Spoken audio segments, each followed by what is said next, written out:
Quando meu marido anunciou na frente de todos no churrasco de família que só ficaria comigo por mais um ano porque eu era velha demais para competir com mulheres mais jovens, ele não imaginava que a ligação que recebi 3 horas depois do advogado que cuidava das finanças da minha mãe mudaria tudo. Naquele momento, com 68 anos nas costas e o coração partido em 1000 pedaços, descobri que tinha nas mãos o poder de virar o jogo de uma forma que ele jamais esperaria. Mas antes de contar como essa reviravolta aconteceu, preciso voltar ao começo dessa história que me transformou completamente. Mas antes de continuar, confira se você já está inscrito no canal e escreva nos comentários. De onde você está assistindo este vídeo? Adoramos saber até onde nossas histórias estão chegando. Meu nome é Helena Rodrigues da Silva, mas todo mundo sempre me chamou de Leninha. Tenho 68 anos e se alguém me dissesse 6 meses atrás que minha vida tomaria o rumo que tomou, eu teria achado impossível. Mas aqui estou, contando essa história que ainda parece surreal quando penso nela. Era um domingo ensolarado de março.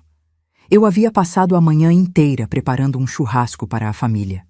Meu marido, Paulo, tinha convidado os irmãos dele, alguns primos e amigos próximos. Eram quase 20 pessoas ao todo. Acordei às 5 da manhã para marinar as carnes do jeito que todos gostavam. Preparei farofa especial, vinagrete, aquela maionese caseira que todo mundo elogiava, arroz com brócolis e até fiz pavê de chocolate para a sobremesa. A casa estava impecável. Passei a semana toda limpando cada canto, lavando cortinas, encerrando o piso da área externa. Coloquei flores frescas nos vasos da varanda. Tudo tinha que estar perfeito, como sempre foi durante os nossos 41 anos de casamento. Eu me orgulhava de ser uma anfitriã dedicada, de manter nossa casa sempre pronta para receber as visitas que Paulo adorava trazer. As pessoas começaram a chegar por volta do meio-dia. Recebi a todos com sorrisos, servindo os aperitivos que havia preparado. Pastéis de queijo, coxinhas, bolinho de bacalhau. Paulo estava na churrasqueira com o cunhado dele, Marcos, bebendo cerveja e rindo alto daquelas piadas que homem conta quando está entre outros homens. Eu ia e vinha da cozinha para a área externa, garantindo que nada faltasse. Foi quando fui buscar mais gelo na cozinha que ouvi. A janela da cozinha dava para a área da churrasqueira e as vozes chegavam claras até onde eu estava. Paulo falava num tom que ele achava que só os homens ao redor dele conseguiam ouvir, mas o vento carregou cada palavra até mim. Sinceramente, galera, tô contando os dias. Mais um ano aguentando e eu caio fora. A Leninha já tá velha demais, não tem mais aquele pique. Vocês sabem como é, a gente fica mais velho e precisa de alguém que ainda tenha energia, que seja mais atual, entende? Essas mulheres mais novas sabem como tratar um homem. O silêncio que se seguiu durou apenas 2 segundos antes de uma gargalhada estourar. Não foi uma risada educada ou constrangida. Foi uma gargalhada de cumplicidade, daquelas que homens dão quando concordam completamente com o que foi dito. Marcos foi o primeiro a falar. Rapaz, te entendo perfeitamente. Você merece aproveitar a vida. Já fez tudo por ela. Cuidou da família. Tá na hora de pensar em você. Outro amigo, o Gilberto, completou. Cara, você ainda tá em forma, bem de vida. Dá pra arrumar coisa melhor, com certeza. Senti minhas pernas fraquejarem. A bandeja de gelo que eu segurava escorregou das minhas mãos e caiu no chão da cozinha com um estrondo. Cubos de gelo se espalharam pelos azulejos, alguns quebrando em pedaços. Meu coração batia tão forte que parecia que ia sair do peito. 41 anos de casamento. 41 anos me dedicando àquele homem, criando nossos 3 filhos, cuidando da casa, sendo a esposa perfeita que minha mãe me ensinou a ser. Ouvi passos apressados vindo em direção à cozinha. Paulo apareceu na porta com aquela expressão de falsa preocupação que eu conhecia tão bem. Leninha, tá tudo bem? Que barulho foi esse? Olhei para ele. Realmente olhei, talvez pela primeira vez em anos. Vi um homem de 70 anos, barriga saliente, cabelos grisalhos rareando, aquele jeito arrogante de quem acha que ainda é o jovem conquistador dos seus 20 anos. E naquele momento, algo dentro de mim simplesmente quebrou. Não foi só meu coração. foi algo muito mais profundo. Tá tudo bem, eu disse com uma voz que nem parecia minha. Tão calma, tão fria. Só deixei cair o gelo. Ele ficou me olhando com desconfiança, provavelmente tentando calcular se eu tinha ouvido alguma coisa.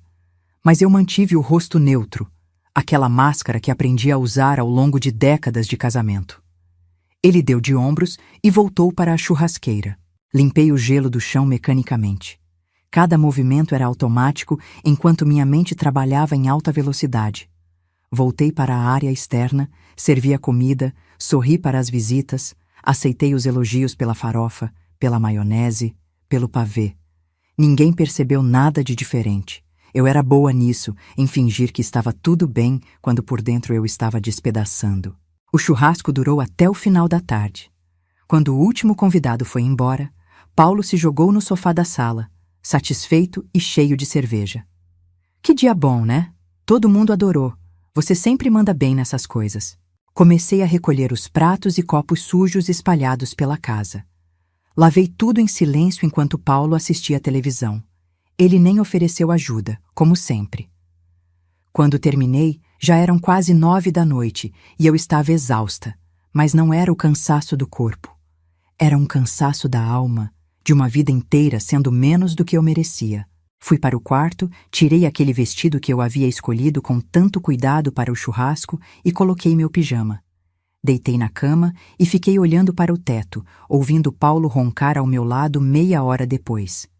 Ele dormia tranquilo, sem nenhum remorso, sem nenhuma preocupação. Afinal, por que teria? Eu sempre fui a esposa submissa, aquela que engolia tudo calada, aquela que mantinha as aparências. Mas naquela noite, deitada no escuro, tomei uma decisão. Não sabia ainda como, mas eu não ia deixar aquele homem me descartar como se eu fosse um móvel velho que não serve mais. Eu tinha valor, eu tinha dignidade, e de alguma forma eu ia fazer ele entender isso. O que eu não sabia era que a vingança mais doce estava a caminho, chegando em forma de uma ligação telefônica que mudaria tudo. 3 horas depois daquele churrasco fatídico, enquanto Paulo roncava sem preocupações, meu celular tocou. Era um número desconhecido. Atendi baixinho para não acordar Paulo. Alô? Boa noite, senhora Helena. Aqui é o Dr. Armando Costa, do escritório Costa em Advogados Associados. Eu cuido do espólio da senhora Margarida Oliveira, sua mãe. Minha mãe havia falecido 3 meses antes. Ela tinha 92 anos e morreu dormindo, tranquila. O funeral foi simples e eu achava que tudo relacionado à herança já tinha sido resolvido. Mamãe morava numa casinha modesta no interior e eu imaginava que não havia muito o que herdar. Sim, doutor, em que posso ajudar? Preciso marcar uma reunião urgente com a senhora. Há questões importantes sobre a herança que precisam ser discutidas pessoalmente. A senhora poderia vir ao meu escritório amanhã? Algo no tom de voz dele me deixou curiosa. Claro, doutor. Que horas? Às 10 da manhã seria possível? Sim, estarei lá. Desliguei o telefone intrigada. Paulo continuava roncando, completamente alheio. Olhei para ele na penumbra do quarto e pensei em tudo que tinha ouvido mais cedo. Mais um ano aguentando. Ele tinha dito isso como se eu fosse um fardo insuportável, como se os 41 anos que passamos juntos não significassem nada. Não consegui dormir aquela noite. Fiquei revirando na cama, pensando em tudo. Conheci Paulo quando eu tinha 18 anos. Ele era 7 anos mais velho, já trabalhava como representante comercial e tinha aquele jeito confiante que me impressionava. Meus pais aprovaram o casamento, principalmente minha mãe, que sempre dizia que uma mulher precisava de um homem para cuidar dela. Casei virgem, como era esperado na época. Larguei meu emprego numa loja de roupas assim que engravidei do nosso primeiro filho, o Rafael. 2 anos depois veio a Juliana, e 3 anos depois o caçula, o Pedro. Minha vida se transformou em um ciclo de fraldas, mamadeiras, lições de casa, reuniões escolares e refeições em família. Paulo prosperou na carreira, viajava muito, fechava bons contratos. Nós vivíamos confortavelmente, não éramos ricos, mas também nunca nos faltou nada. Eu me orgulhava de manter a casa impecável, de ter sempre comida gostosa na mesa, de garantir que as camisas dele estivessem perfeitamente passadas. Os anos foram passando. As crianças cresceram, saíram de casa, construíram suas próprias vidas. Rafael é engenheiro e mora em São Paulo com a esposa e 2 filhos. Juliana é professora, casada, sem filhos. Pedro é o mais distante, trabalha como consultor de TI e mal liga. E eu? Eu continuei sendo apenas a esposa do Paulo. A mulher que organizava as festas de família, que recebia as visitas, que mantinha tudo funcionando nos bastidores enquanto ele recebia todos os créditos. Quando alguém perguntava o que eu fazia, a resposta era sempre: sou dona de casa. E via nos olhos das pessoas aquele olhar de pena, como se eu não tivesse feito nada de valor na vida. Acordei cedo na segunda-feira, antes de Paulo. Tomei banho, me arrumei com cuidado e deixei um bilhete na cozinha dizendo que tinha ido resolver umas coisas. Nem dei explicações detalhadas.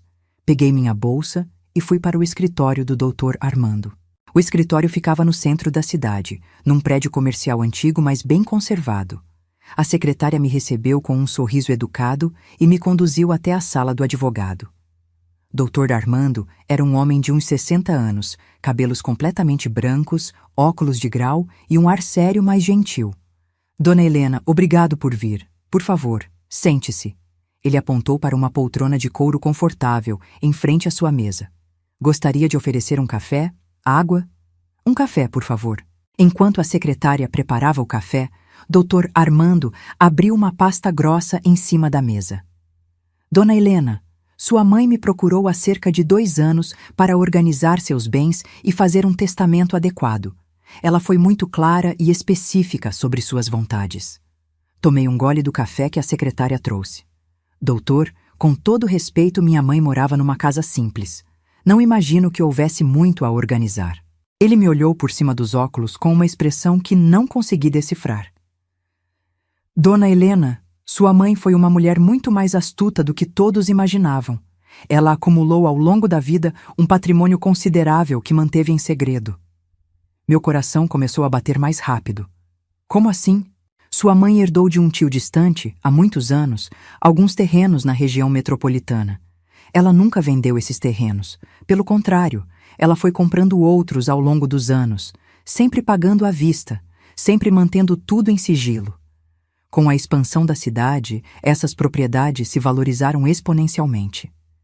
Ele abriu a pasta e começou a mostrar documentos. Escrituras, comprovantes de propriedade, avaliações recentes. Minha cabeça girava tentando processar aquilo tudo. Além disso, continuou o Dr. Armando, sua mãe tinha investimentos em títulos do governo e algumas aplicações financeiras que renderam bem ao longo dos anos. Ela vivia de forma modesta por opção, não por necessidade. Mas por que ela nunca me contou nada disso? O advogado me olhou com uma expressão gentil. Ela me explicou seus motivos, disse que queria proteger você, que seu marido...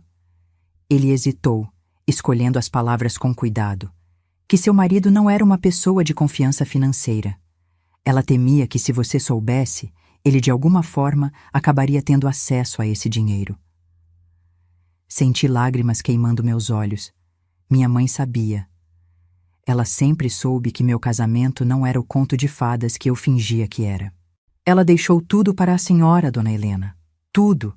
Não dividiu com seus irmãos porque, segundo ela, eles têm condições financeiras estáveis e você é quem mais precisaria dessa segurança.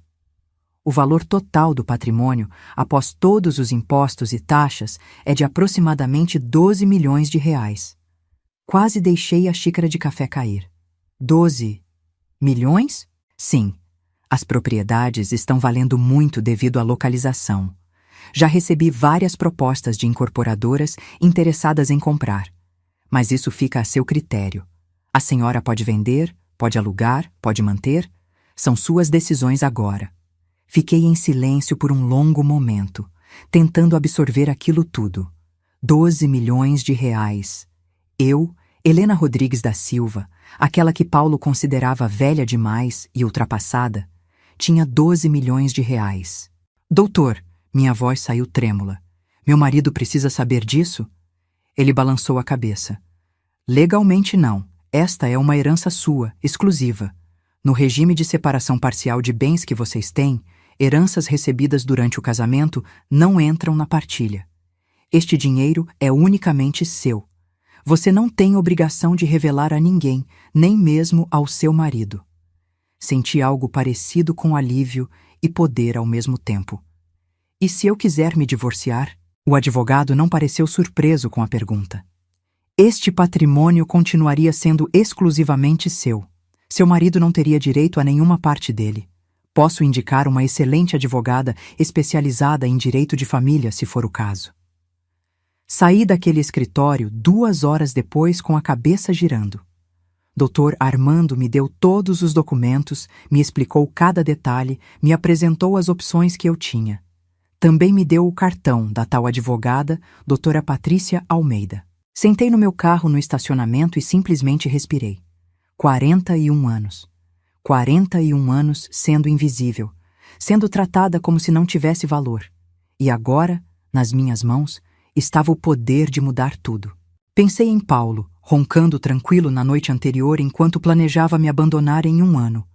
Pensei nos filhos, que mal ligavam para saber como eu estava. Pensei em todas as vezes que engoli minha voz, que abaixei a cabeça, que aceitei ser menos para que outros se sentissem mais. Liguei meu carro e, em vez de voltar para casa, dirigi até um café que eu adorava, mas nunca ia porque Paulo achava caro demais. Sentei numa mesinha perto da janela, pedi um cappuccino e um pedaço de bolo de chocolate. E fiquei ali, sozinha, saboreando cada gole, cada garfada, sentindo pela primeira vez em décadas algo parecido com liberdade. Meu celular tocou. Era Paulo. Onde você tá? Já é 12:00 e não tem comida pronta. Respirei fundo. Estou resolvendo umas coisas. Tem comida na geladeira. Esquenta. Como assim esquenta? Você não vai fazer almoço? Hoje não. Vou chegar mais tarde. E desliguei antes que ele pudesse reclamar. Fiquei no café a tarde inteira. Li um livro que tinha comprado semanas atrás, mas não tinha tido tempo de começar. Observei as pessoas passando na rua. Pedi outro café. Comprei uma revista de decoração e folheei devagar. Fiz tudo aquilo que nunca fazia, porque sempre tinha que estar em casa. Sempre tinha que estar disponível.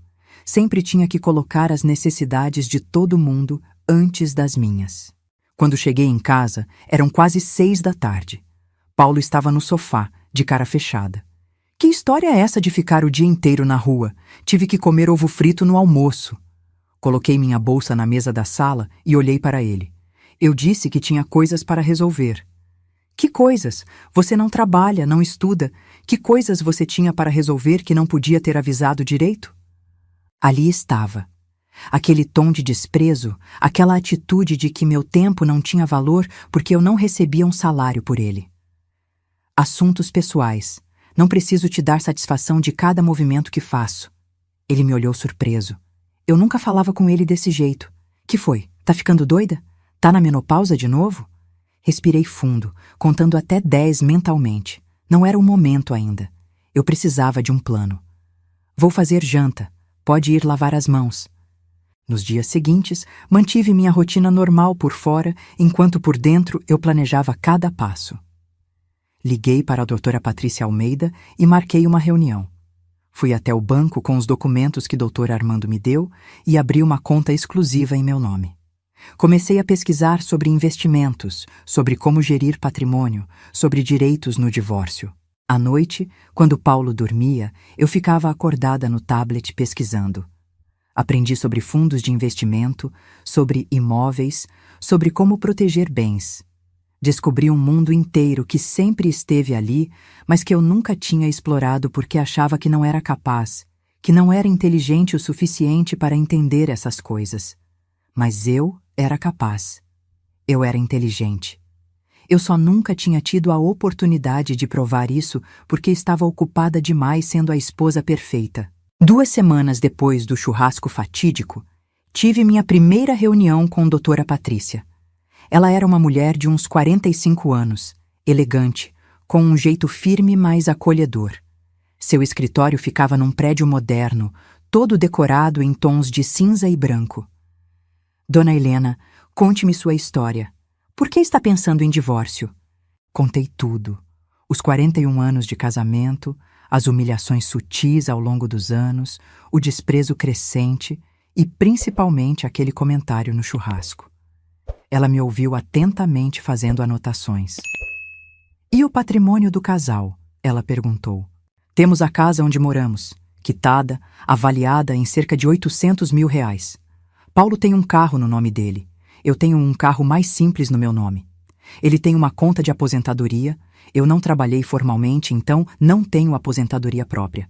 Vivemos basicamente da aposentadoria dele, que é boa, e de alguns investimentos que ele fez ao longo dos anos. E a herança que você recebeu? 12 milhões, mas isso é só meu, correto? Exatamente. Herança não entra em partilha. Isso é protegido por lei. Mas me diga uma coisa, dona Helena. Por que você quer se divorciar? É só pela questão financeira ou há outras razões? Pensei antes de responder.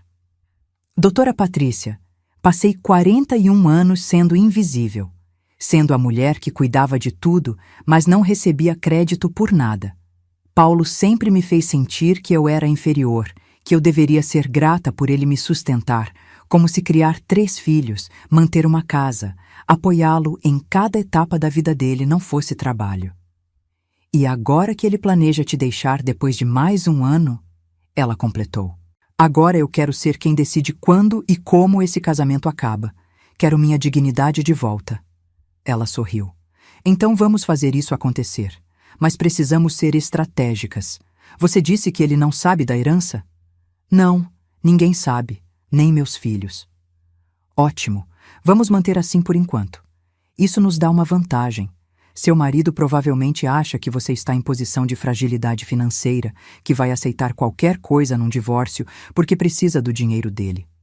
Exatamente o que ele pensa. Perfeito. Vamos usar isso a nosso favor. Primeiro, preciso que você reúna toda a documentação possível sobre os bens do casal. Extratos bancários, comprovantes de investimentos, tudo. Você tem acesso a essas informações?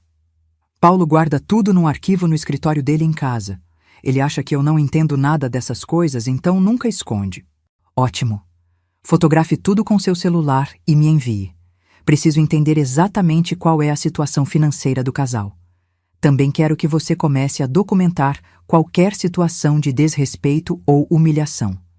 Se ele falar algo depreciativo, anote data, hora e o que foi dito. Se possível, grave conversas onde isso acontece.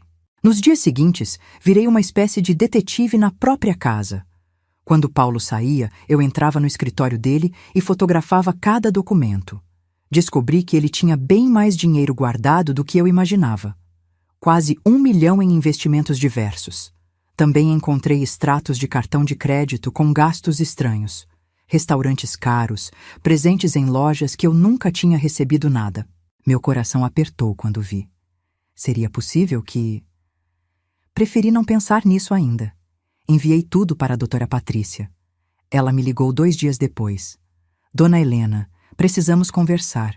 Pode vir ao escritório hoje? Fui. Ela tinha aquela expressão séria de quem tinha descoberto algo importante. Olha, vou ser direta. Seu marido está tendo um caso. Os gastos no cartão de crédito são muito claros. Há um padrão. 2 vezes por semana, ele vai ao mesmo hotel, sempre no meio da tarde. Há compras em joalherias, lingeries, perfumes, tudo em datas específicas. Senti como se tivesse levado um soco no estômago. Uma parte de mim já sabia, já suspeitava, mas ouvir aquilo dito em voz alta era diferente.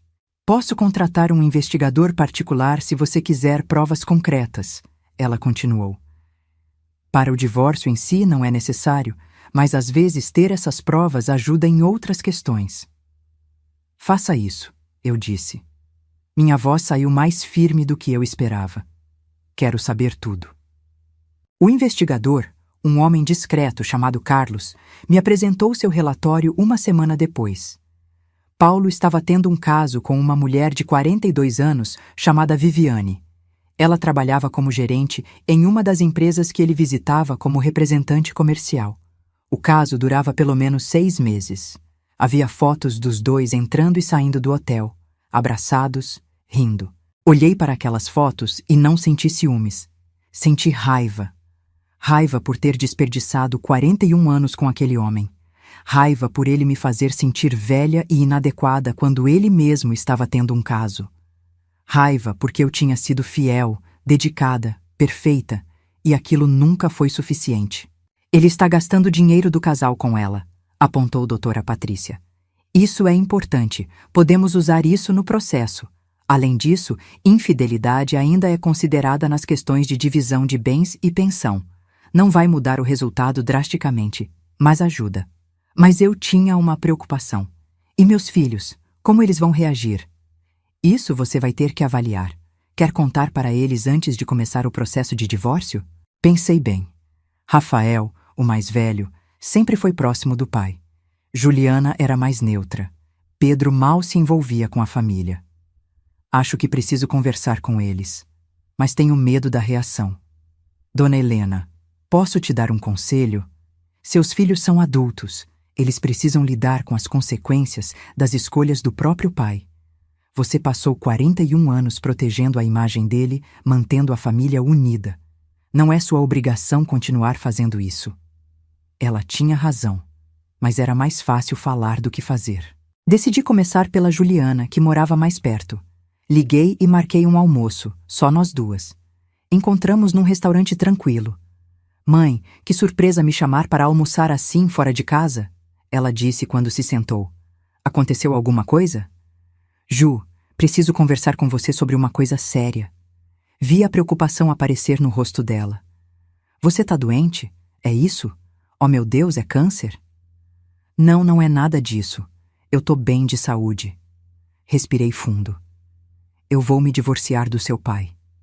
O silêncio que se seguiu foi pesado. Juliana me olhou como se eu tivesse acabado de dizer que ia me mudar para Marte. O quê? Mãe, vocês estão juntos há mais de 40 anos. Por que agora? Contei tudo. O comentário no churrasco, o caso dele com Viviane, os anos de desprezo acumulado. Ela me ouviu com os olhos arregalados. Eu não sabia de nada disso. Papai tem uma amante? Há pelo menos 6 meses. E ele disse aquilo no churrasco? Na frente de todo mundo? Disse. Que só ia me aguentar por mais um ano. Juliana ficou em silêncio, processando. Então, ela pegou minha mão sobre a mesa. Mãe, eu sinto muito. Sinto muito por não ter percebido. Eu sempre achei que vocês eram felizes, que tinham um casamento sólido. Eu me esforcei muito para que parecesse assim. Mas não sou feliz há muito tempo, Ju. E agora que sei que ele pretende me largar de qualquer jeito, decidi que vou ser eu quem toma essa decisão. O que você vai fazer? Financeiramente, eu digo. Você não trabalha, não tem aposentadoria própria. Hesitei. Seria o momento de contar sobre a herança? Decidi que não. Queria ver como as pessoas me tratavam quando achavam que eu estava em posição de fragilidade. Vou ter direito à metade dos bens. Temos a casa, os carros, os investimentos. Além disso, ele vai ter que pagar uma pensão porque fui casada com ele por mais de 40 anos e não tenho renda própria. Juliana assentiu. Você precisa de ajuda? Com advogado? Com dinheiro? Não, já tenho uma advogada, mas obrigada por oferecer. A conversa com Rafael foi bem diferente. Liguei para ele e pedi para conversarmos por videochamada. Ele estava no escritório dele em São Paulo, de terno, com aquele ar sempre ocupado. Mãe, só tenho 15 minutos. Tenho uma reunião daqui a pouco. O que foi? Rafael, vou me divorciar do seu pai. Ele piscou confuso. Como assim? Por quê? Contei a mesma história que tinha contado para Juliana, mas a reação dele foi completamente diferente. Mãe, francamente, o papai fez um comentário infeliz bebendo cerveja com os amigos. Todos os homens fazem isso. Não é motivo para destruir um casamento de 40 anos. E o caso com a Viviane? Que caso? Você tem provas? Tenho um relatório de investigador particular com fotos. Ele bufou. Mãe, o papai trabalha com essas pessoas. Pode ser só profissional. Rafael, as fotos mostram ele se beijando na porta de um hotel. Silêncio. Então ele disse, olha mãe, casamento não é perfeito. Todo mundo tem seus problemas. Vocês têm uma vida boa, uma família. Não joga isso fora por impulso. Por impulso? Eu pensei muito sobre isso. E o que você vai fazer sozinha? Você não trabalha, não tem formação. Vai viver de quê? Ali estava. A mesma atitude do pai. A mesma subestimação. Vou me virar, Rafael. Não se preocupe comigo. Mãe, seja realista. Você tem 68 anos. Não é fácil recomeçar nessa idade. Acho que você está tendo uma crise, sei lá. Menopausa tardia. Senti a raiva subir. Rafael, eu não liguei para pedir sua aprovação. Liguei para te informar. O divórcio vai acontecer de qualquer forma. Você está sendo egoísta. Já pensou nos netos? Eles adoram ver o vovô e a vovó juntos. Você vai destruir isso? Seu pai destruiu isso quando decidiu ter um caso e planejar me abandonar. Eu só tô tomando a decisão primeiro. Ele balançou a cabeça. Não posso apoiar isso, mãe. Acho um erro. Mas se é o que você quer... Ele não terminou a frase. Tenho que ir para minha reunião. Tchau. E desligou. Sem perguntar como eu estava, sem oferecer apoio, sem nada. Apenas julgamento e crítica. Chorei depois daquela ligação. Chorei porque meu filho mais velho, aquele que eu passei noites em claro quando tinha asma, aquele que eu apoiei em cada etapa da vida dele, não conseguia me apoiar quando eu mais precisava.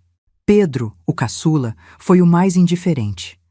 Quando liguei para contar, ele só disse: Tá, mãe, vocês que sabem da vida de vocês, eu não me meto nisso. E mudou de assunto. Percebi ali que meus filhos tinham se tornado extensões do pai. Eles absorveram a visão dele sobre mim, que eu era apenas a dona de casa, sem valor real, sem direito a desejos próprios, sem autonomia. E aquilo doeu mais do que qualquer coisa que Paulo pudesse ter feito. Mas não ia me deixar abater. Doutora Patrícia me ajudou a preparar toda a documentação para dar entrada no divórcio. Decidimos que eu seria quem pediria, não ele. Queria ter esse poder, essa decisão. Na noite antes de entregar os papéis para Paulo, liguei para minha irmã mais nova, a Célia. Ela morava no Rio de Janeiro e sempre foi minha confidente. Leninha, você tem certeza disso? Ela perguntou depois que contei tudo. Tenho. Mais certeza do que já tive de qualquer coisa na vida. E a herança da mamãe? Você contou para ele? Não, e não vou contar. Quanto menos ele souber, melhor. Você tá certa. Ele não merece saber. Aliás, quer que eu vá aí ficar uns dias com você? Te dar apoio? Não precisa, Sé, mas obrigada. Eu tô bem. Tô forte. Mais forte do que imaginei que seria. A mamãe ficaria orgulhosa de você. Aquilo me fez chorar. Acho que sim. Acho que ela sabia que um dia eu ia precisar dessa força. No dia seguinte, Paulo chegou do trabalho como sempre, esperando encontrar a janta pronta. Mas dessa vez, encontrou eu sentada à mesa da sala de jantar com uma pasta na minha frente e uma expressão que ele não conhecia. Que foi? Por que não fez janta? Senta, Paulo. Preciso falar com você. Ele sentou, desconfiado. Empurrei a pasta na direção dele. O que é isso? Abre. Ele abriu e ficou folheando os papéis com aquela expressão de quem não está entendendo nada, até que entendeu. Pedido de divórcio? Ele me olhou incrédulo. Você tá de brincadeira. Não tô. Quero o divórcio. Por quê? Do nada assim? Do nada. Paulo, você disse na frente dos seus amigos que só ia me aguentar por mais um ano, que eu não tava no seu nível. Achou que eu não ia ouvir? Ele empalideceu. Você ouviu aquilo? Ouvi cada palavra. Leninha, eu tava bêbado, falando bobagem com os amigos. Não era sério. Não era sério? E os 6 meses que você vem tendo um caso com a Viviane também não são sérios? Agora ele ficou branco de verdade. Como você... Quem te disse isso? Tenho um relatório de investigador particular com fotos, datas, lugares. Tá tudo aqui. Dei um tapa na pasta. Você tem 2 opções. Ou a gente faz isso civilizadamente, dividindo os bens de forma justa, ou eu torno público tudo o que descobri sobre você e seu caso. Você não faria isso. Faria. Experimente me testar. Ele ficou me olhando como se estivesse vendo uma estranha. E, de certa forma, eu era. Eu não era mais a Leninha submissa que ele conhecia. Você enlouqueceu. Tá tendo uma crise. Mulher na sua idade vira a cabeça às vezes. A única coisa que virou foi minha perspectiva. Passei 41 anos sendo sua criada, sua enfermeira, sua tudo. E o que recebi em troca? Desprezo. Você me fez sentir inútil, ultrapassada, sem valor. Mas adivinha? Eu tenho valor.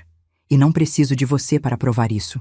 E como você vai se sustentar, hein? Você não trabalha, não tem dinheiro. Vai viver de quê? Sorri. Um sorriso que tinha um gosto de vitória. Isso não é problema seu. Só precisa saber que vou ficar muito bem, melhor do que você imagina. Eu não vou aceitar esse divórcio. Vou contestar. Vou tornar isso um inferno para você. Pode tentar, mas tenho uma advogada excelente e provas de infidelidade. O juiz não vai ver com bons olhos um homem de 70 anos que traiu a esposa dedicada de 41 anos. Você vai sair muito mal nessa história. Ele se levantou bruscamente, derrubando a cadeira.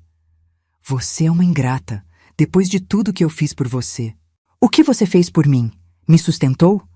Eu criei seus filhos, mantive sua casa, apoiei sua carreira. Eu trabalhei tanto quanto você, só não recebi salário por isso. Mas isso vai mudar agora. Ele saiu batendo a porta. Ouvi o carro dele saindo em alta velocidade. Fiquei ali sentada, tremendo, mas não de medo. Era adrenalina. Eu tinha feito. Tinha finalmente enfrentado ele. Paulo voltou 3 horas depois, mais calmo, mas com aquele jeito calculista que eu conhecia. Ele tinha ido pensar, provavelmente criar uma estratégia. Leninha, vamos conversar como adultos, ele disse sentando na minha frente. Eu errei, tá bom? Admito. O caso com a Viviane foi um erro. Eu vou terminar com ela. A gente pode recomeçar, repensar nosso casamento. Não. Como não? Nem vai me dar uma chance? Paulo, você teve 41 anos de chances.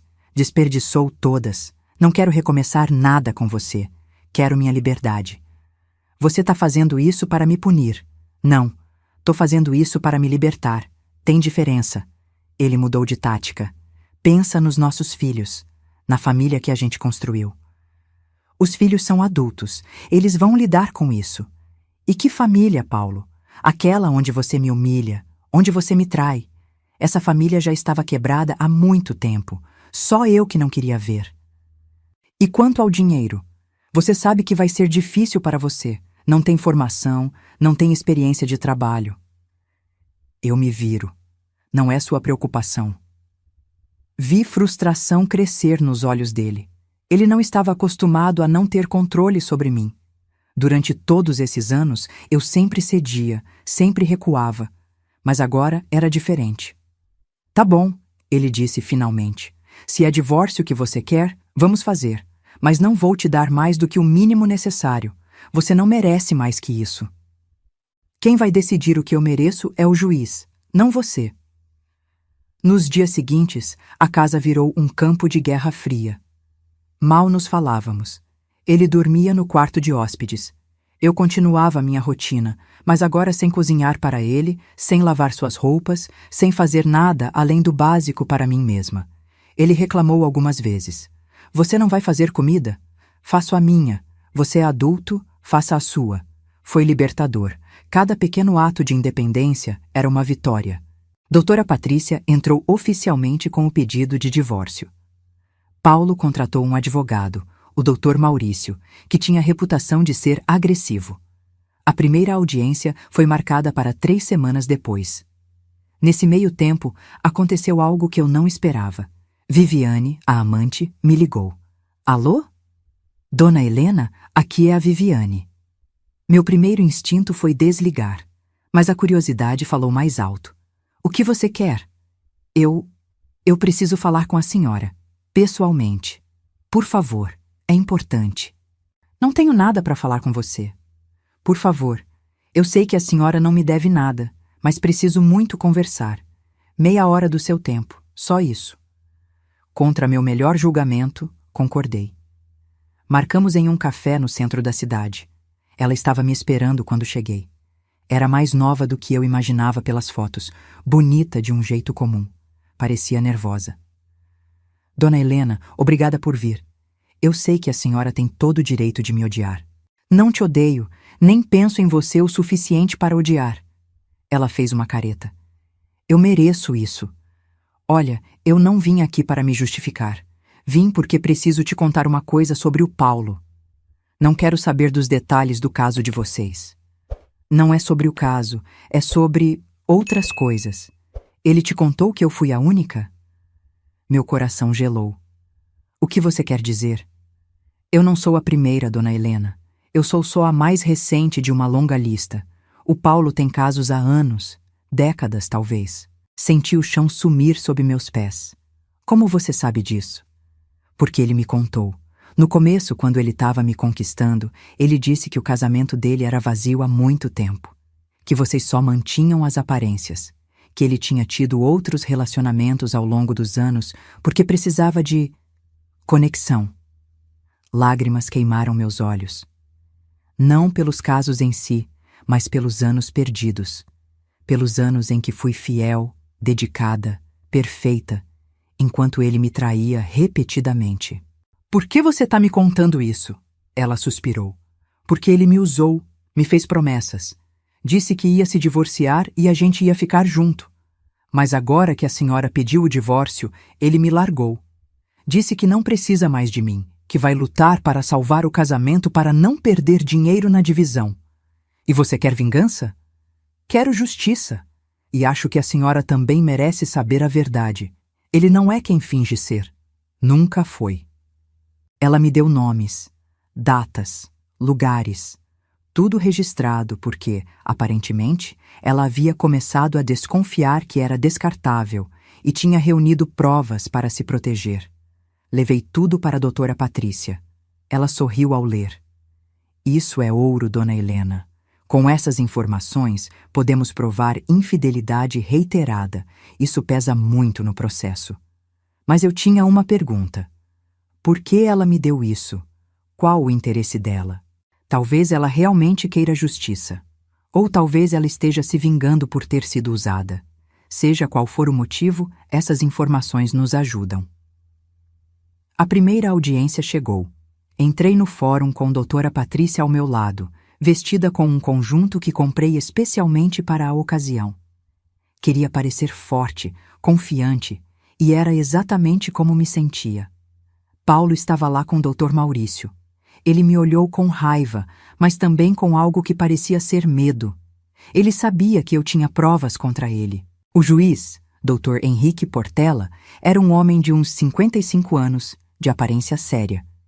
Ele leu o processo e olhou para nós.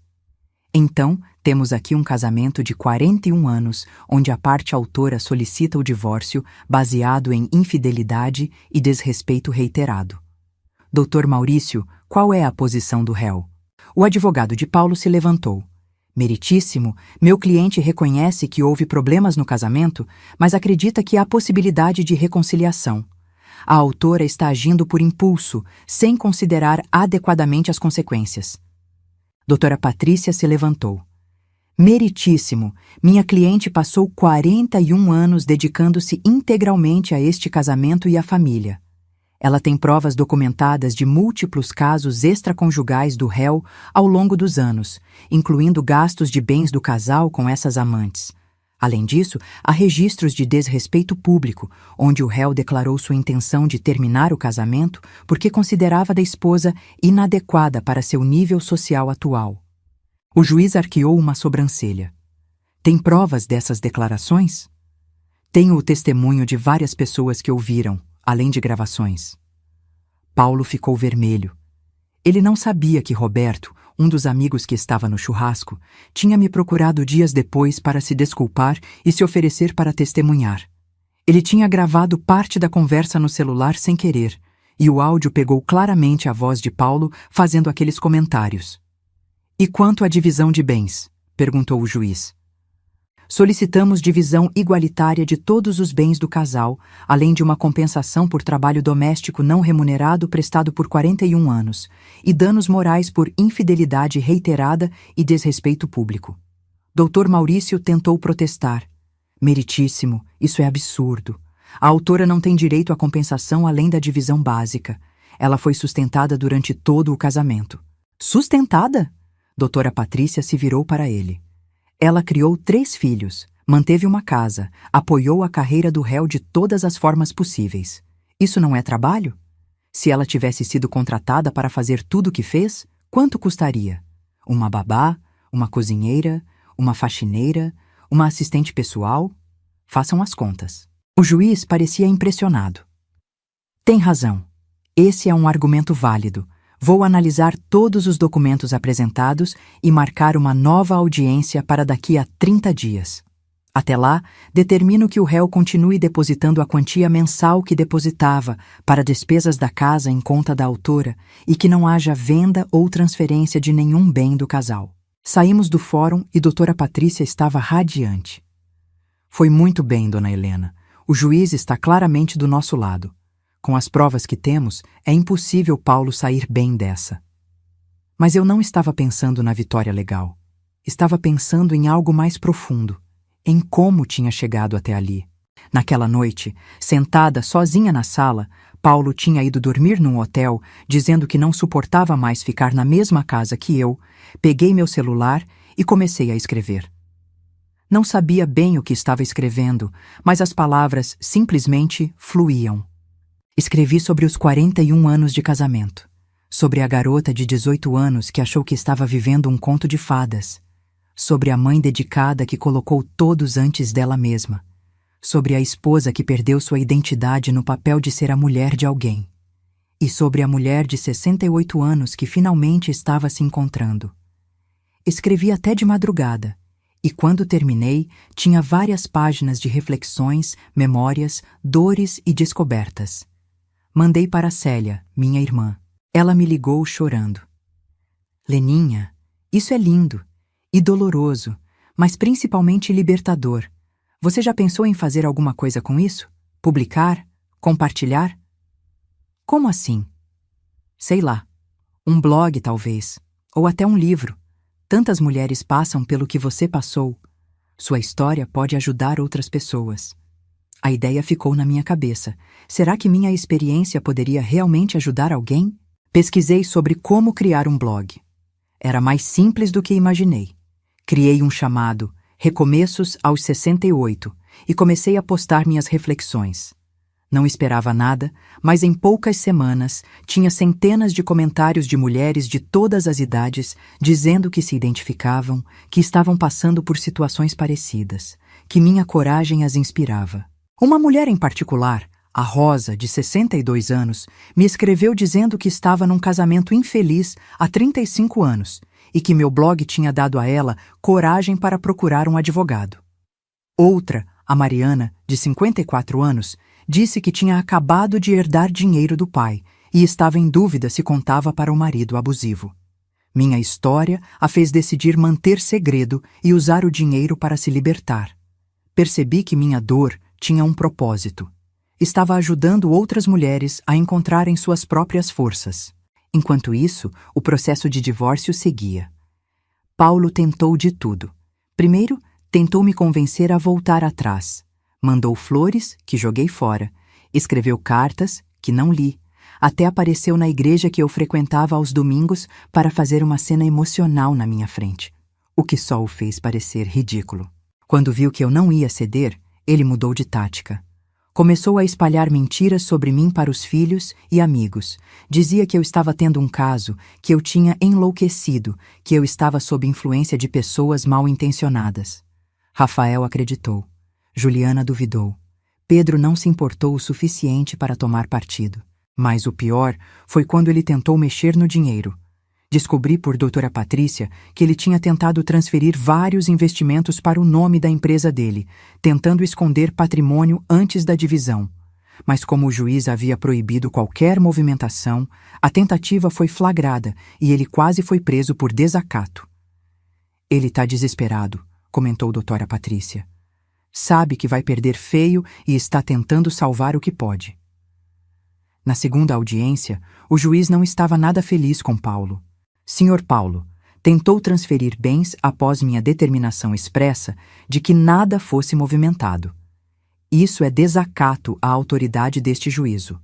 Vou aplicar uma multa e, se houver uma terceira tentativa, ordeno sua prisão preventiva. Está claro?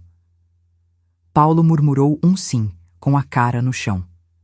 O juiz, então, anunciou sua decisão. Analisando todo o caso, as provas apresentadas, os testemunhos e considerando os 41 anos de dedicação exclusiva da autora ao lar e à família, determino o seguinte: divórcio concedido, divisão igualitária de todos os bens do casal, compensação de R$ 400 mil a ser paga pelo réu à autora por trabalho doméstico não remunerado, danos morais no valor de R$ 200 mil por infidelidade reiterada e desrespeito público. E pensão mensal vitalícia de R$ 5 mil, considerando que a autora abdicou de carreira profissional para se dedicar à família. Paulo quase caiu da cadeira. Isso é um roubo. Ela vai ficar com quase tudo. O juiz o olhou severamente. Ela vai ficar com o que é justo. Durante 41 anos, ela trabalhou sem salário, sem férias, sem aposentadoria, permitindo que o senhor construísse seu patrimônio. Agora, ela vai receber o que lhe é devido. Decisão encerrada. Saí daquele fórum flutuando.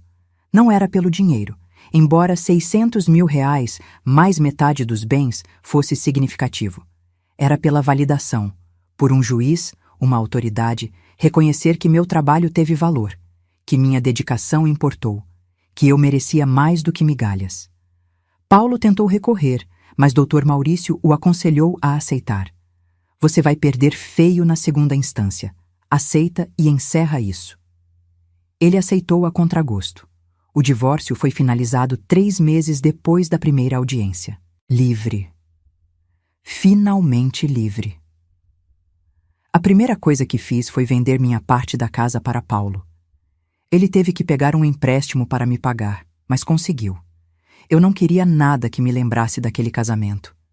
Com o dinheiro da venda, mais os 600 mil da indenização, mais a herança da minha mãe, eu tinha mais de 13 milhões de reais. Mais dinheiro do que eu poderia gastar no resto da vida. Comprei um apartamento lindo na Barra da Tijuca, no Rio de Janeiro, perto da minha irmã Célia. 3 quartos, vista para o mar, varanda enorme. Era o primeiro lugar que era verdadeiramente só meu. Decorei do meu jeito. Cores vibrantes, plantas por todos os lados, arte nas paredes. Nada do estilo sóbrio e masculino que Paulo sempre impôs na nossa antiga casa. Aquele apartamento gritava: Helena vive aqui. Também comecei a viajar. A primeira viagem foi para a Europa, algo que sempre quis fazer, mas Paulo nunca quis. Passei 1 mês rodando. Paris, Roma, Barcelona, Lisboa, sozinha, livre, fazendo exatamente o que queria, quando queria. Comi em restaurantes incríveis, visitei museus, andei por ruas de paralelepípedo, sentei em cafés e simplesmente observei as pessoas. Tirei milhares de fotos, comprei lembranças que não precisava e me senti viva pela primeira vez em décadas. Quando voltei, Juliana me visitou no apartamento novo. Ela olhou ao redor impressionada. Mãe, esse lugar é incrível. E você tá diferente, mais leve. Eu tô feliz, Ju, realmente feliz. Ela se sentou no sofá e me olhou com lágrimas nos olhos. Me desculpa por não ter te apoiado mais, por não ter visto o quanto você sofria. Você não tinha como saber. Eu escondi bem. Papai tá mal. Teve que vender o carro, pegou empréstimo para te pagar, tá morando naquela casa enorme sozinho. Ele liga para mim chorando, dizendo que você destruiu ele. Senti uma pontada de algo. Não era culpa, não era pena exatamente. Era compaixão, talvez, mas distante. Ju, seu pai destruiu a si mesmo. Eu só parei de aceitar ser destruída junto. Eu sei, eu entendo isso agora. E Rafael também está começando a entender. A esposa dele teve uma conversa séria com ele sobre como ele te tratou. Ela disse que ficou envergonhada da atitude dele. E ele? Ele quer conversar com você, quando você estiver pronta. Não estava pronta ainda, mas talvez um dia. Pedro, curiosamente, foi quem me surpreendeu. Ele apareceu no Rio de repente, tocou meu interfone. Mãe, posso subir? Quando abri a porta, ele me abraçou. Um abraço longo, apertado, daqueles que dizem mais do que palavras. Desculpa por ter sido tão distante, por não ter estado presente quando você precisava. O que mudou? Ele entrou e se sentou. Eu terminei com a namorada.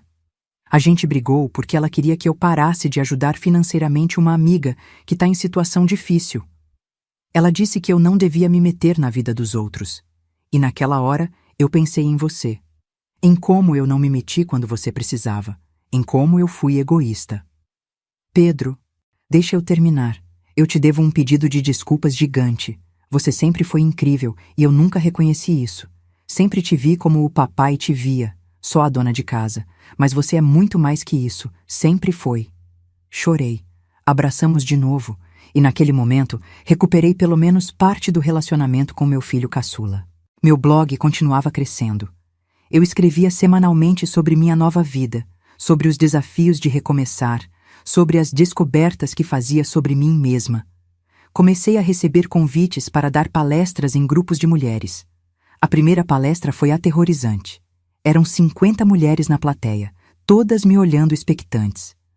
Mas quando comecei a falar, contando minha história, vi nos rostos delas reconhecimento, identificação. Muitas choraram. Todas aplaudiram de pé no final.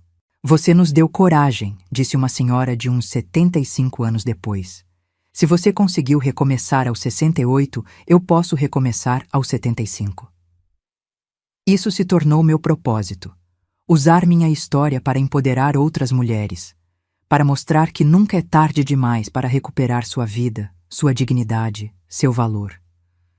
Também voltei a estudar. Me matriculei num curso de História da Arte na universidade. Sempre amei arte, mas nunca tive oportunidade de estudar formalmente. Agora tinha tempo, dinheiro e liberdade. Meus colegas de turma tinham metade da minha idade, mas me tratavam com respeito. O professor ficou impressionado com minhas análises, dizendo que eu tinha uma perspectiva única que vinha da experiência de vida. Fiz amizades, verdadeiras amizades com mulheres que me viam como Helena, não como esposa de alguém ou mãe de alguém, apenas Helena, e era libertador. Uma noite, Célia organizou um jantar no apartamento dela. Convidou várias amigas dela para me conhecer. Estávamos todas na varanda, bebendo vinho, rindo, compartilhando histórias, quando uma delas perguntou: Helena, você não pensa em se casar de novo? Namorar? A pergunta me pegou de surpresa. Sinceramente? Não, pelo menos não agora. Tô me descobrindo como indivíduo, não quero me perder em outro relacionamento. E se aparecer alguém? Se aparecer, aparecer. Mas não tô procurando. E definitivamente não preciso de ninguém para me completar. Eu já tô completa sozinha. Todas brindaram a isso. 6 meses depois do divórcio, recebi uma ligação inesperada. Era Paulo. Leninha. Oi. O que você quer, Paulo? Eu queria conversar. Pessoalmente. Você pode me encontrar? Hesitei. Mas a curiosidade falou mais alto. Marquei num café público em pleno dia, onde me sentiria segura. Ele estava diferente. Mais magro, cabelos mais grisalhos, aquela arrogância completamente sumida. Parecia um homem derrotado. Obrigado por vir, ele disse quando sentei. Tem 5 minutos. Fala. Eu fui um idiota, um completo idiota. Eu te machuquei, te desrespeitei, joguei fora 41 anos por nada, por ego. Por achar que merecia mais. Por que tá me dizendo isso agora? Porque eu tô sozinho. A Viviane me largou quando viu que eu tinha perdido tudo. Os amigos se afastaram quando descobriram sobre os casos. As crianças mal falam comigo, e eu percebo agora que a única pessoa que realmente se importava comigo era você. E eu destruí isso. Olhei para ele sem raiva, sem dor, apenas com uma certa tristeza pela vida desperdiçada. Paulo, eu perdoei você. Não por você, mas por mim. Porque guardar raiva só envenenaria minha nova vida. Mas perdoar não significa esquecer ou voltar atrás. Eu sei. Eu só queria que você soubesse que eu me arrependo. De verdade. Eu aceito seu pedido de desculpas. E espero que você use esse arrependimento para ser uma pessoa melhor daqui para frente. Mas eu segui em frente, Paulo. E não tem volta. Ele chorou. Ali, naquele café, aquele homem de 70 anos que um dia me humilhou, chorou. E eu senti compaixão, mas não pena, porque ele tinha escolhido aquele caminho. E agora tinha que viver com as consequências. Levantei, coloquei dinheiro na mesa para pagar meu café e saí. Não olhei para trás. 1 ano depois daquele churrasco fatídico que mudou minha vida, estou sentada na varanda do meu apartamento, vendo o pôr do sol sobre o mar. Tenho uma taça de vinho na mão, um bom livro ao lado e aquela sensação de paz que só vem quando você está exatamente onde deveria estar. Olho para trás e vejo o caminho que percorri. Da garota de 18 anos que achou que casamento era a resposta para tudo, à mulher de 68 anos que descobriu que a resposta estava dentro dela o tempo todo. Não me arrependo dos 41 anos de casamento, porque sem eles eu não seria quem sou hoje. Eles me deram 3 filhos, com quem estou reconstruindo relacionamentos, me ensinaram resiliência, me mostraram minha força. E quando finalmente me libertei, eu sabia exatamente o que não queria mais na minha vida. Meu blog agora tem milhares de seguidoras. Publico semanalmente e as histórias que recebo são incríveis. Mulheres de 30, 50, 70 até 80 anos me escrevem dizendo que minha jornada as inspirou a fazerem mudanças em suas próprias vidas. Uma leitora chamada Vera, de 72 anos, me escreveu dizendo que depois de ler minha história, ela finalmente pediu divórcio do marido que a maltratava há 50 anos. Ela agora mora com a filha e disse que pela primeira vez na vida se sente respeitada.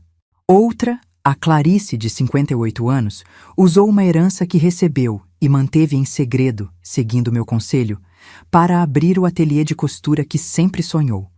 Ela me mandou uma foto dela rodeada de tecidos coloridos, sorrindo de um jeito que ela disse nunca ter sorrido quando estava presa num casamento sem amor. Essas histórias me enchem de propósito. Minha dor não foi em vão. Está ajudando outras mulheres a encontrarem suas próprias forças. Também escrevi um livro, Recomeços aos 68, uma história de liberdade. Foi publicado no mês passado por uma editora pequena, mas séria. As vendas estão surpreendentemente boas. Várias livrarias pediram para eu fazer sessões de autógrafos. Na primeira sessão, uma fila de mulheres esperava. E não eram só mulheres mais velhas. Tinha jovens de 20 e poucos anos também. Uma delas me disse: "Meu casamento tem 3 anos e eu já tô vendo os sinais que você descreveu no livro. Sua história me ensinou a não esperar 40 anos para fazer algo a respeito." Juliana e eu estamos mais próximas do que nunca.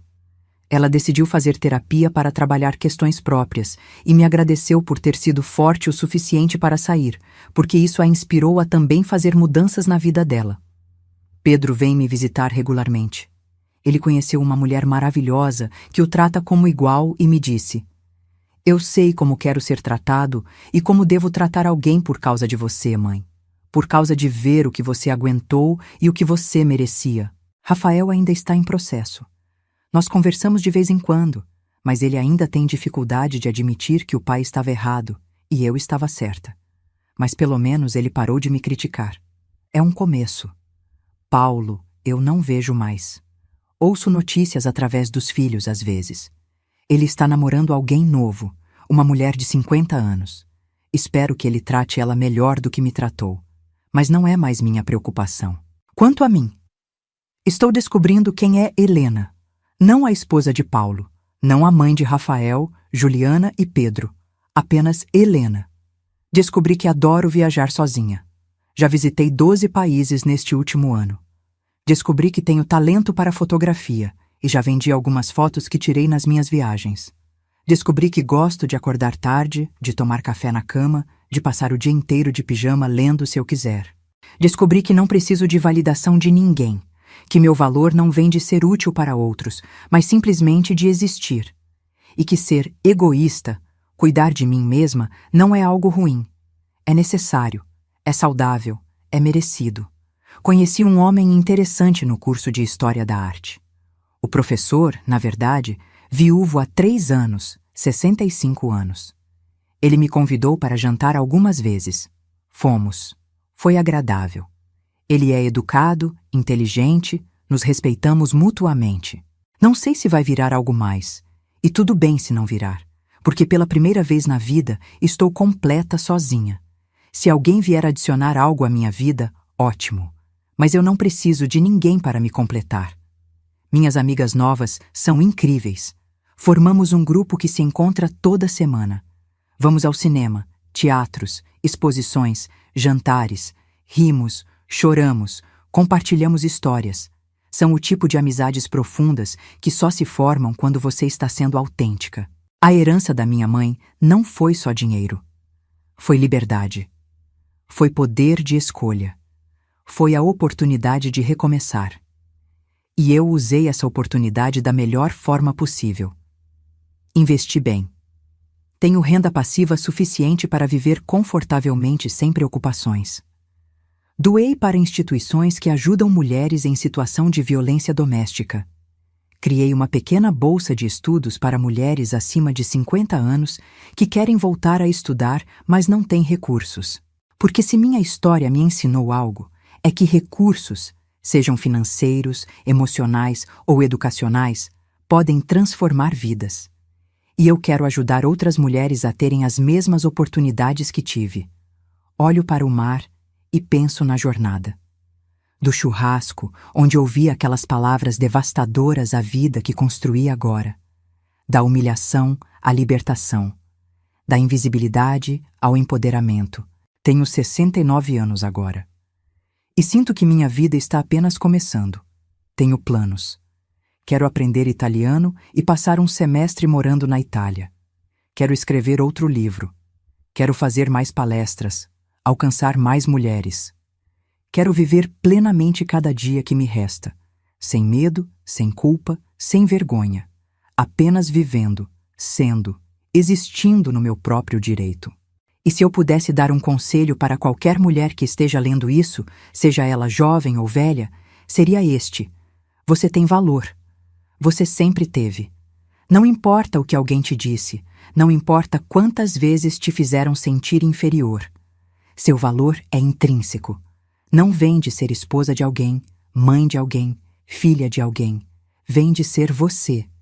E nunca, nunca é tarde demais para recomeçar, para recuperar sua vida, para se tornar quem você realmente é. Eu recomeçara aos 68. E foi a melhor decisão que já tomei na vida. Então, se você está num relacionamento onde não é valorizada, onde é desrespeitada, onde se sente invisível, saiba que você merece mais. Você sempre mereceu mais. E tem força dentro de você para mudar isso. Não espere 41 anos como eu esperei. Não deixe décadas passarem enquanto você se diminui para que outros se sintam maiores. Porque no final, a única pessoa que pode te salvar é você mesma. E você é capaz. Mais capaz do que imagina. Esta é minha história. De humilhação à libertação. De invisibilidade ao empoderamento. De esposa submissa à mulher livre. E eu não mudaria nada. Porque cada dor, cada lágrima, cada momento difícil me trouxe até aqui. Até esta varanda com vista para o mar, uma taça de vinho na mão e meu futuro inteiro pela frente. Helena Rodrigues da Silva. Não mais esposa de Paulo, apenas Helena. E isso, descobri, é mais do que suficiente. É perfeito. Agora, se você gostou dessa história, clica em se inscrever e me diz nos comentários qual parte te deixou de queixo caído. Ah, e não esqueça de se tornar membro para ter acesso a vídeos exclusivos que não posto aqui. Te espero lá.